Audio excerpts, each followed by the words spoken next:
Chapter 2. The Madness of Crowns.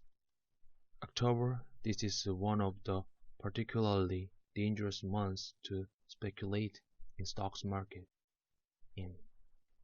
The others are July, January, September, April, November, May, March, June, December, August, and February. Mark Twain patted and had worsened. Greed run amok has been an essential feature of every speculator found in history. In their frenzy for money, market participants throw over from foundations of value for the dubious but thrilling assumption that they too can make a killing by building castles in the air. Such a thing can and has involved entire nations. The psychology of speculation is a veritable theater of the absurd. Several of its plays are presented in this chapter.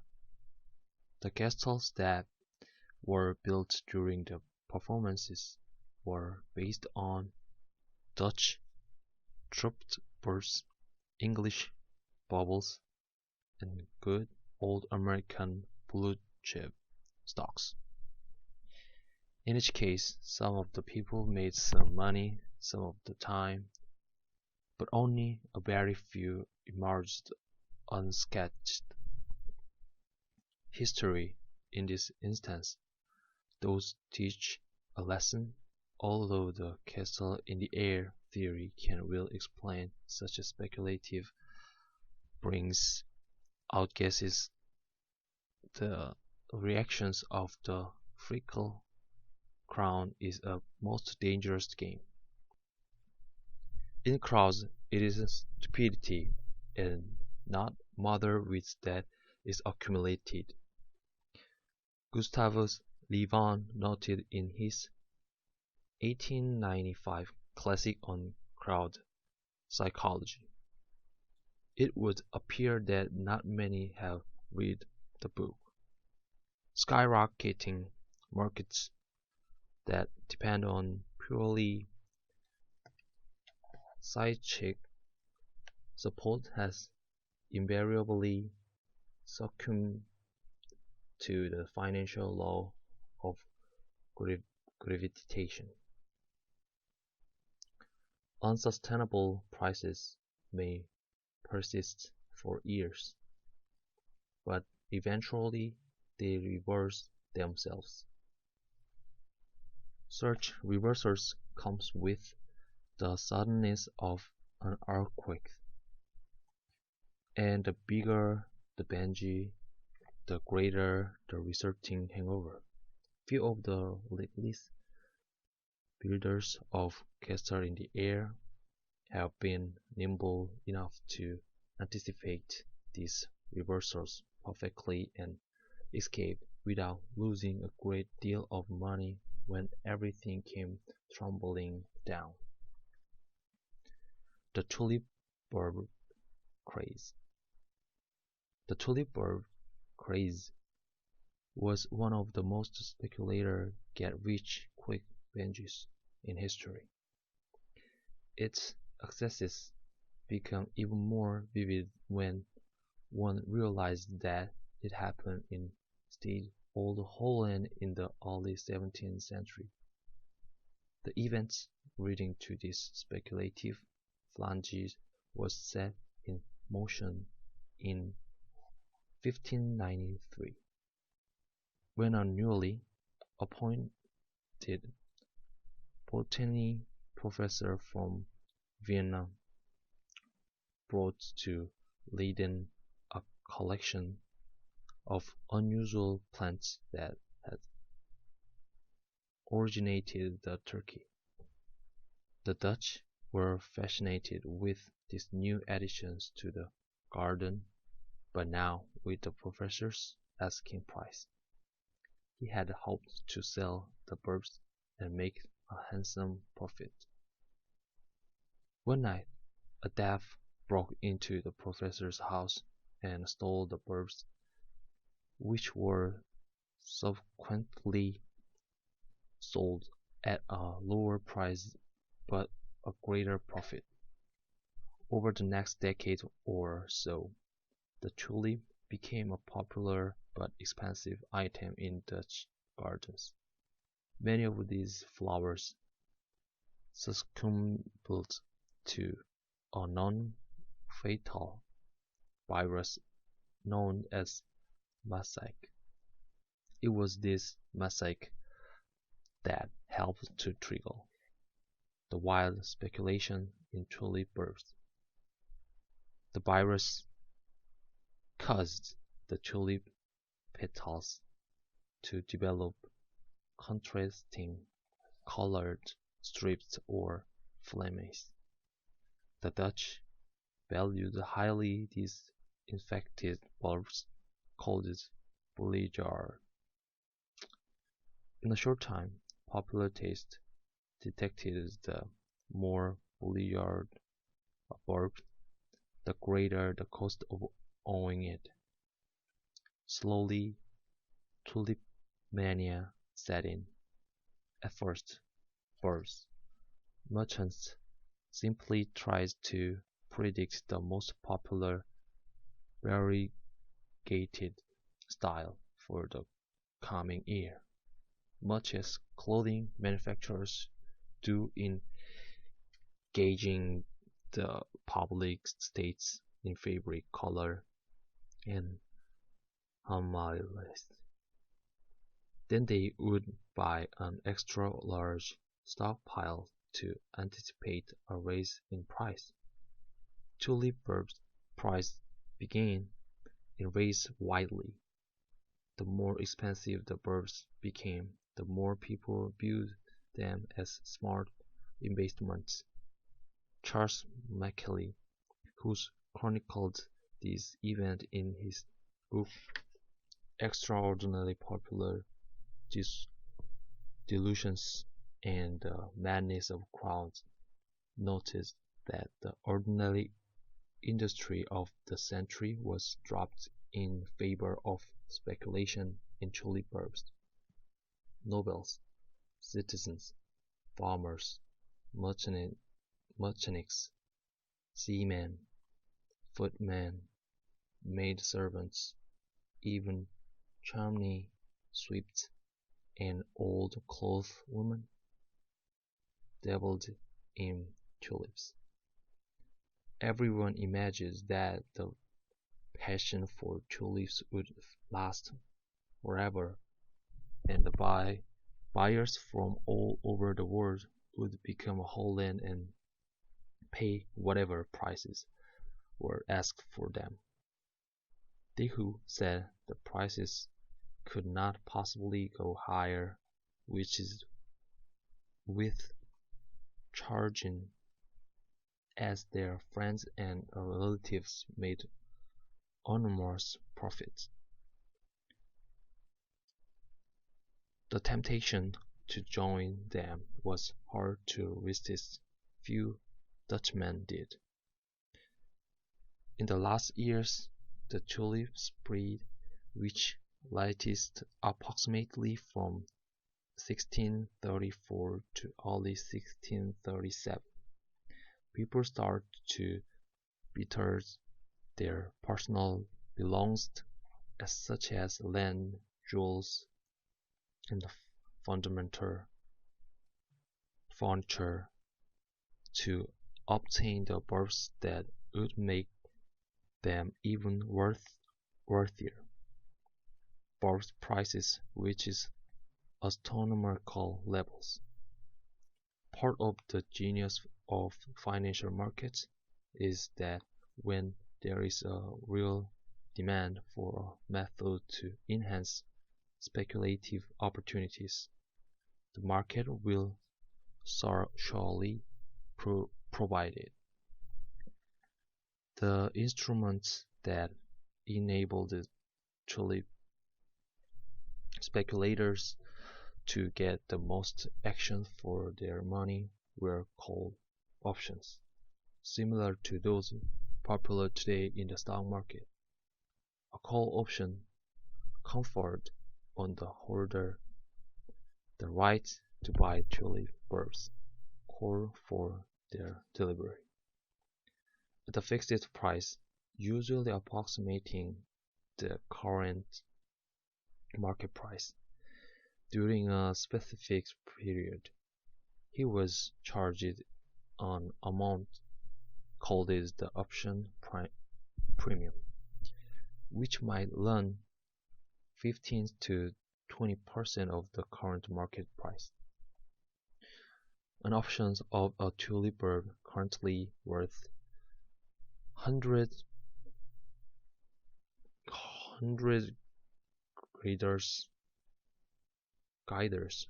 guiders for example, would cost the buyer only about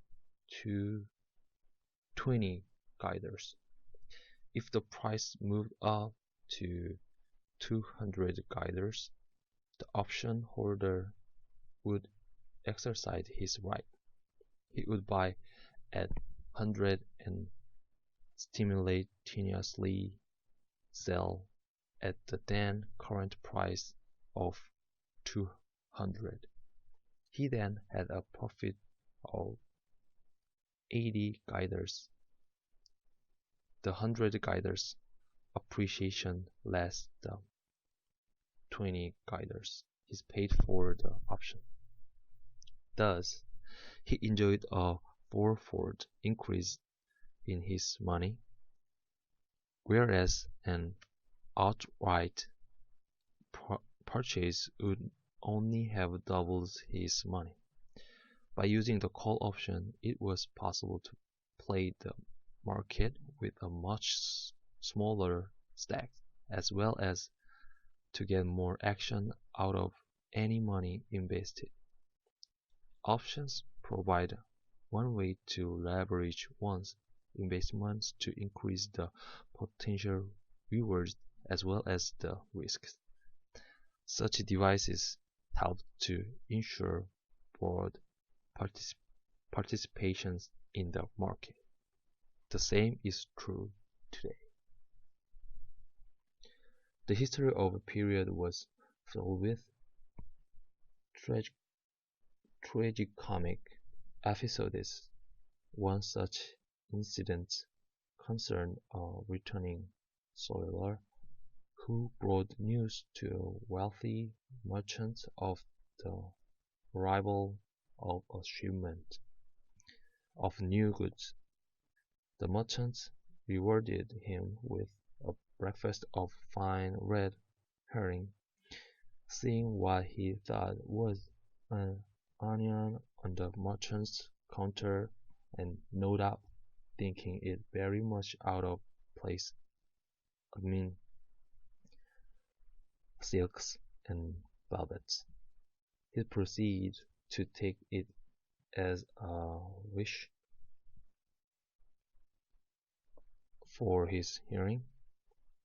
Little did he dream that the onion would have fed whole ship's crew for a year. It was a costly Semper Augustus tulip bulbs. The sailor paid dearly for his relish. His no longer grateful hosts had him imprisoned for several months on flouting charge.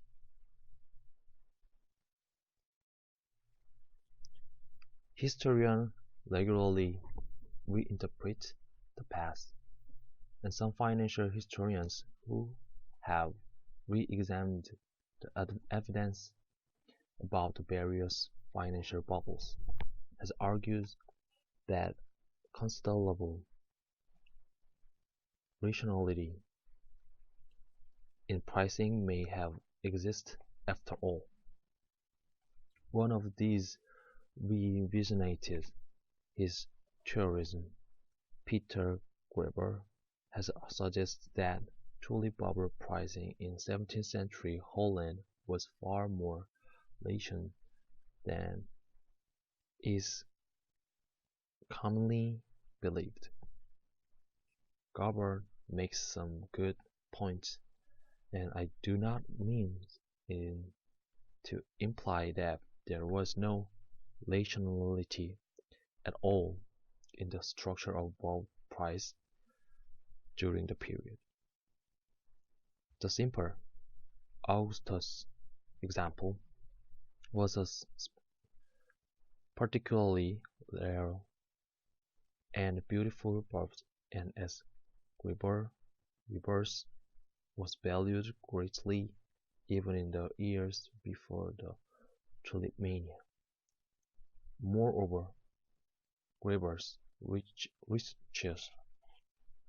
research indicates that where individual bulbs commanded high prices even after the general collapse of bulb prices, albeit at levels that were only a fraction of their peak prices.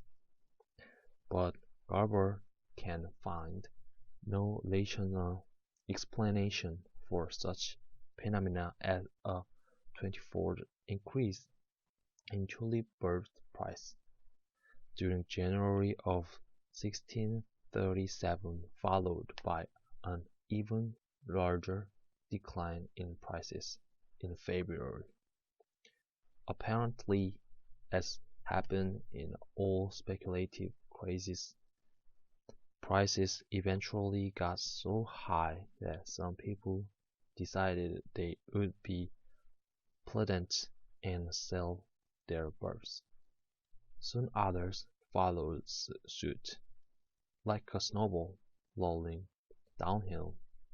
Bulb deflation grew at an increasingly rapid pace, and in no time at all panic risen. Government ministers stated officially that there was no reason for tulip bulbs to fall in price. But no one listened. Dealers went bankrupt and refused to honor their commitments to buy tulip bulbs. A government planned to settle all contracts at 10% of their face value was frustrated when bulbs fell even below this mark, and the prices continued to decline. Down and down they went until most bulbs became almost worthless, selling for no more than the price of a common onion. The South Sea Bubble. Suppose your broker has called you and recommended that you invest in a new company with no sales or earnings, just great prospects. What business? You say. I'm sorry. Your broker explains, no one must know what the business is, but I can promise you enormous riches. A count game, you say. Right you are, but 300 years ago in England this was one of the hottest news issues of the period. And just as you guessed, investors got very badly burned. The story illustrates how fraud can make greedy people even more eager to part with their money.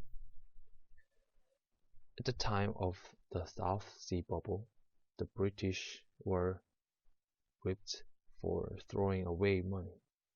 A long period of English prosperity had resulted in fat savings and thin investment outlets. In those days, owning stocks was considered something of a privilege. As late as 1693, example, only 499 souls benefited from ownership of East India stock. They reaped rewards in several ways, not least of which was that their dividends were untaxed.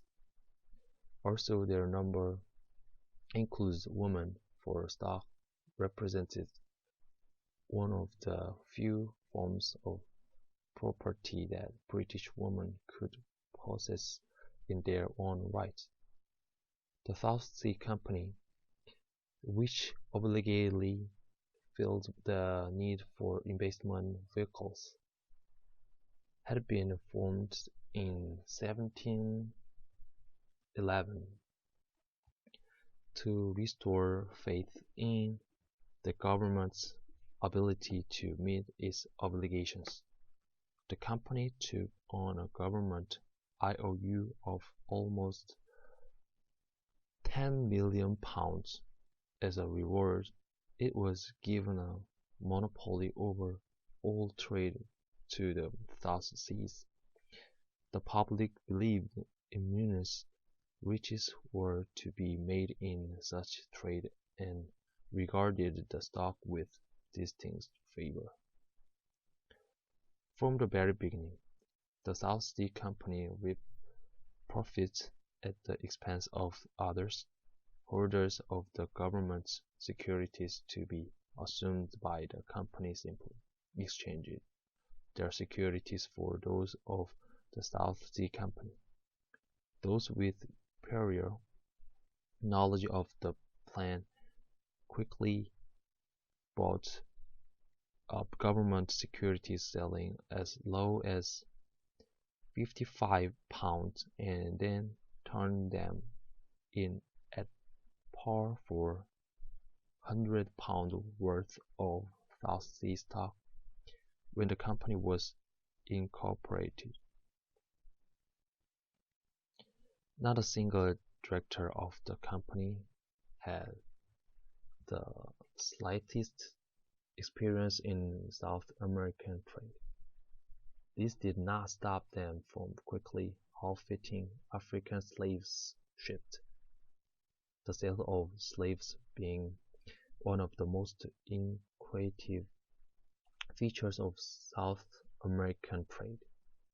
But even this venture did not prove profitable because the mortality rate on the ships was so high. The directors were, however, wise in the art of public appearance. An impressive house in London was rented, and the boardroom was furnished with 30 black Spanish upholstered chairs whose beechwood frames and gilt nails made them handsome to look at but uncomfortable to sit in. In the meantime, a shipload of company wool but was desperately needed in Vera Cruz was sent instead to Cartagena, where is what on the wharf of League of Buyers. Still, the stock of the company held its own and even rose modestly over the next few years, despite the dilutive effect of bonus, stock dividends, and a war with Spain that led to the temporary collapse in trading opportunities. John Carwell, the author of the excellent history, The South Sea Bubble, wrote of John Blunt, a director and one of the prime promoters of the securities of the South Sea Company, that he continued to live his life with imperial books in his right hand and a prospectus in his left, never letting his right hand know what his left hand was doing. Across the channel, another stock company was formed by the excellent Englishman named John Law. Law's great goal in life was to replace metal as money and create more liquidity through a nation paper currency backed by the state and controlled through a network of local agencies. To further his purpose, Law acquired a deviate concern called the Mississippi Company and proceeded to build a conglomerate that became one of the largest capital enterprises ever to exist. The Mississippi Company attracted speculators and their money from throughout the continent. The word millionaire was invented is at this time, and now in no wonder. The price of Mississippi stock rose from 1,100 to 2,000 in just 2 years, even though there was no local reason for such an increase. At one time, the inflated total market value of the stock of the Mississippi Company in France was more than 80 times that of all the gold and silver in the country. Meanwhile, back on the English side of the channel, a bit of jingoism now began to appear in some of the great English houses. Why should all the money be going to the French Mississippi Company? What did England have to counter this? The answer was the South Sea Company, whose prospects were beginning to look a bit better, especially with the December 1719 news that there would be peace with Spain, and hence the way to the South American trade would at last be clear. Mexicans supposedly were waiting for the opportunity to empty their gold mines in return for England's abundant supply of cotton and woolen goods. This was free enterprise at its finest. In 1720, directors and overseers law decided to capitalize on their reputation by offering to fund the entire national debt, amounting to 31 million pounds. This was boldness indeed, and the public loved it. When a bill to that effect was introduced in Parliament, the stock promptly rose from 100 pounds to 130 pounds to 300 pounds. Various friends was backers who had shown interest in getting the bill passed were rewarded with an option. The individual was granted a certain amount of stock without having to pay for it. It was simply sold back to the company when the price went up, and the individual collected only the profit. Among those rewards were George Smith's mistress and her nieces, all of whom bore a startling resemblance to the king. On April 12, 1720, 5 days after the bill became law, the South Sea Company sold a new issue of stock at £300. The issue could be bought on the installment plan, £60 down, the rest in 80 easy payments. Even the king could not resist. He subscribed for stock totaling £100,000. Fights broke out among other investors surging to buy. The price advanced to £340 within a few days. To ease the public appetite, the South Sea directors announced another new issue, this one at £400. But the public was ravenous.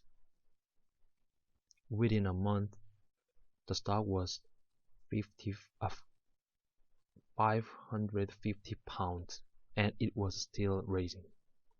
On June 15 yet another issue was put forth, and this time the payment plan was even easier.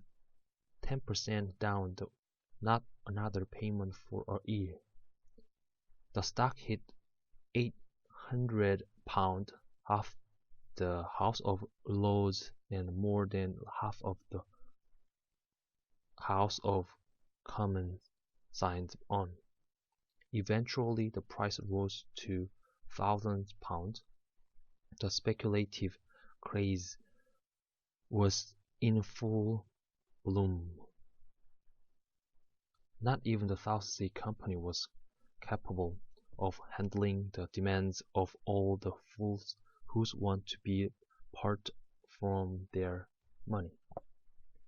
Investors looked for other new ventures where they could get in on the ground floor, just as speculators today search for the next Microsoft and the next Google. So in England in the early 70s, they looked for the next South Sea Company. Promoters obligated by organizing and bringing to the market a flow of new issues to meet the insatiable craving for investment. As these passed, new financing proposals ranged from ingenuous to absurd, from importing a large number of gases from Spain, even though there was an abundant supply in England, to making salt water flash. Increasingly, the promotions involved some element of fraud, such as making boards out of sawdust.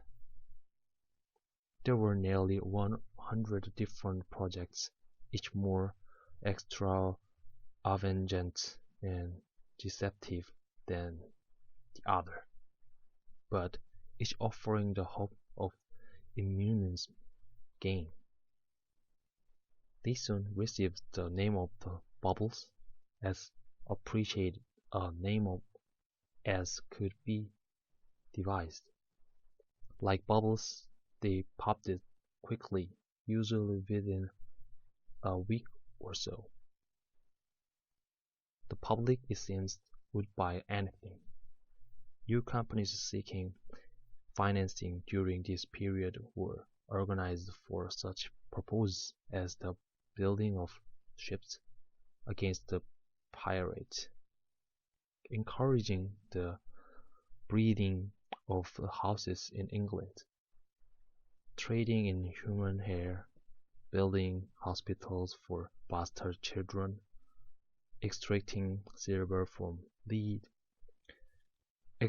extracting the sunlight from cucumbers, and even producing a well of perpetual motion. The prize, however, must surely go to the unknown soul who started a company for carrying on an undertaking of great advantage, but nobody to know what it is. The prospectus promised unheard of rewards at 9 o'clock in the morning. When the subscription books opened, crowds of people from all walks of life particularly beat down the door in an effort to subscribe. Within 5 hours, thousand investors handed over their money for shares in the company. Not being greedy himself, the promoter promptly closed up shop and set off for the continent. He was never heard from again. Not all investors in the bubble companies believed in the feasibility of the schemes to which they subscribed. People were too sensible for that. They did believe, however, in the greater fool theory, that prices would rise, that buyers would be found, and that they would make money. Thus, most investors considered their actions the height of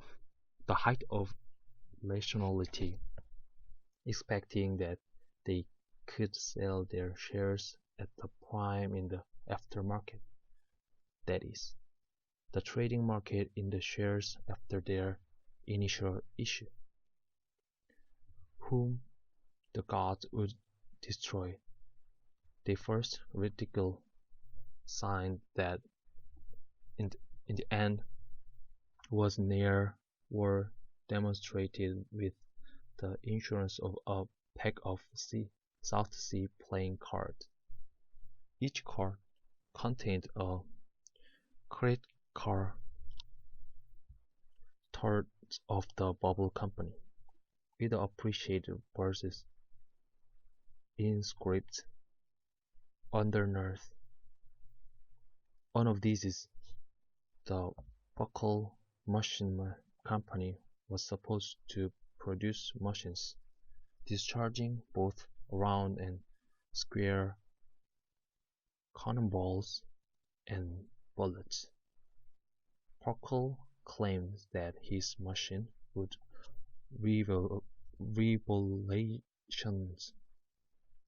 revolutionize the art of war. The 8 of speed discs shown on the following page describe it as follows. A rare invention to destroy the crowd of fools at home instead of fools abroad. Fear not, my friends, this trouble machine.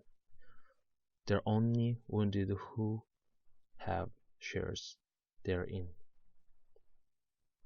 Many individual bubbles had been pickled without dumping. The speculative enthusiasm, but the deluge came in August with a repairable puncture to the South Sea Company. This was self-administered by its directors and officers, realizing that the price of the shares in the market bore no relationship to the real prospects of the company. They sold out in the summer. The news rigged and the stock fell. Soon the price of the shares crashed and panic risen. The chart on the page 44 shows the specular rise and fall of the stock of the South Sea Company. Government officers tried in vain to restore confidence, and a complete collapse of the public credit was barely overt. Similarly, the price of Mississippi Company shares fell to the pit as the public realized that an excess of paper currency creates no real worth, only inflation. Big losers in the South Sea bubble included Isaac Newton, who exclaimed, "I can calculate the motions of heavenly bodies, but now the madness of people." So much for Castle in the Air.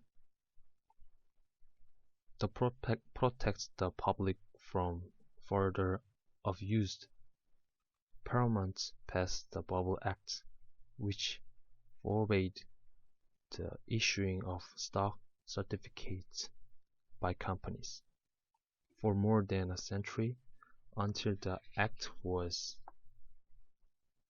repealed in 1825. There were relatively few share certificates in the British market.